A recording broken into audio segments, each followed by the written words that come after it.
हरि गोविन्द गोकुलनन्दन गोविन्द। शतमानं भवति शतायुः पुरुषः शतेन्द्रिय आयुष्येवेन्द्रिये प्रतिष्ठति। शतमानं भवति शतायुः पुरुषः शतेन्द्रिय आयुष्येवेन्द्रिये प्रतिष्ठति।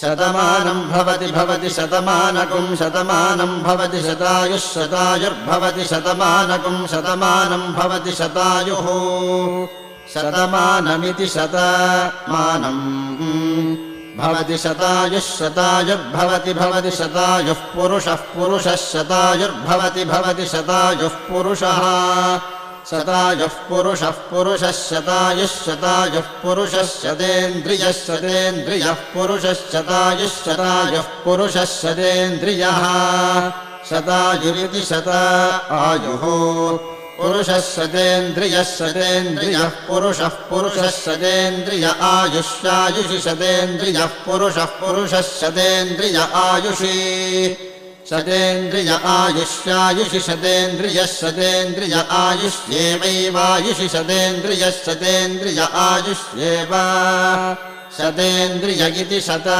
इन्द्रियः आयुष्येवैवायुष्यायुष्येवेन्द्रिय इन्द्रिय एवायुष्यायुष्